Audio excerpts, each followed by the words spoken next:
जय स्टूडेंट्स, आज की वीडियो में हम बात करेंगे ग्रेट निकोबार प्रोजेक्ट के बारे में। न्यूज में बहुत ज्यादा मुद्दा उठ रहा है, शॉर्ट में पढ़ते हैं इसके बारे में। स्टूडेंट, ये इंडिया का एक प्रोजेक्ट है, डेवलपमेंटल इसका इनिशियल एम है, लेकिन साथ में इसकी स्ट्रेटेजिक इंपॉर्टेंस भी है। तो स्टूडेंट, ये जो प्रोजेक्ट है बहुत ज्यादा क्लोजली बनने वाला स्ट्रेट ऑफ मलक्का से। स्ट्रेट ऑफ मलक्का एक बहुत बड़ा इंटरनेशनल शिपिंग रूट है। चाइना का जितना भी सामान है वो स्ट्रेट ऑफ मलक्का से लेकर निकलता है यहाँ से, और साथ में दूसरा रूट यहाँ पे सुंडा का आता है।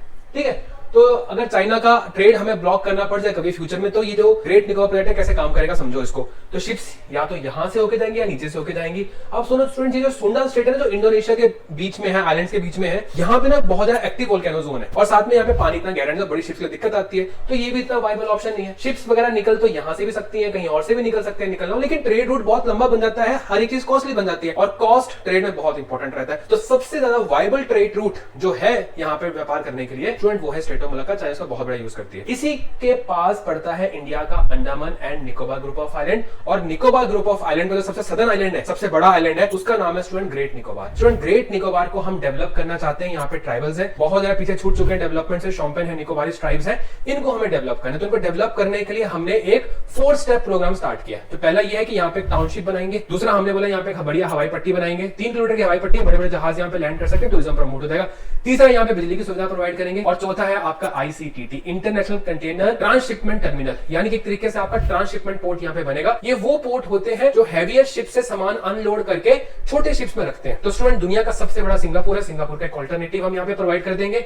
और स्टूडेंट, इंडिया का 45% ऑफ जो कार्गो है, जो बड़ी बड़ी शिप्स वाला आता है स्टूडेंट, वो कोलंबो में अनलोड होता है। मतलब हमारी इंटरनेशनल डिपेंडेंसी है, तो उस ICTT से हम अपनी डिपेंडेंसी कम करना चाहते हैं। और कुछ एस्टिमेट्स ये भी कहते हैं कि अगर ये बन जाता है तो 30,000 करोड़ का एनुअल रेवेन्यू आएगा हमें ICTT से। तो ये 4 एम को लेकर हम आगे बढ़ रहे थे। अब कंसर्न क्या है, क्यों हमारे leader of opposition Rahul Gandhi ji ने इसका मुद्दा उठाया? स्टूडेंट, सबसे बड़ी बात यह है कि बड़ा जरा इको सेंसिटिव जोन है। यहाँ पे बहुत सारे बर्ड के स्पीशीज हैं, बहुत सारे प्लांट्स हैं, एनिमल्स हैं, ट्राइबल्स भी जो है वो अनटच्ड है। जब यहाँ पे डेवलपमेंट होगी तो स्टूडेंट 10% एरिया इस्तेमाल होगा ग्रेट निकोबार का, यानी कि लोगों को वहां से डिस्प्लेस किया जाएगा। ट्राइबल्स के पास तो ओनली सोर्स ऑफ इनकम जंगल होता है, तो उसको लेकर कंसर्न है। ठीक है, इसके अलावा स्टूडेंट, जो गलेथिया बे जिसकी मैं बात कर रहा हूं अभी, बेसिकली यहीं पे आपका ICTT बनेगा। स्टूडेंट, ये एक रामसर साइट है, यहाँ पे बहुत सारी बर्ड्स आती हैं, वेटलैंड है एक ये, तो ये भी अफेक्ट होगा यहाँ पे। तो नेचर को लेकर, ह्यूमन डिस्प्लेसमेंट को लेकर कंसर्न है बहुत सारे, लेकिन स्टूडेंट्स जो इसकी स्ट्रेटेजिक इंपॉर्टेंस है वो अनडिस्पेंसेबल है, वो हम उसको इग्नोर कर ही नहीं सकते। हमें चाइना के खिलाफ हर एक वो तरीका ढूंढना पड़ेगा जिससे हम उसके ऊपर एक एज रख सकते हैं, और यही हमारा एक स्ट्रेटेजिक कंसर्न है इसको बनाने के लिए। और हाँ, गवर्नमेंट इतनी कैपेबल होती है कि अगर उसकी इंटेंशन हो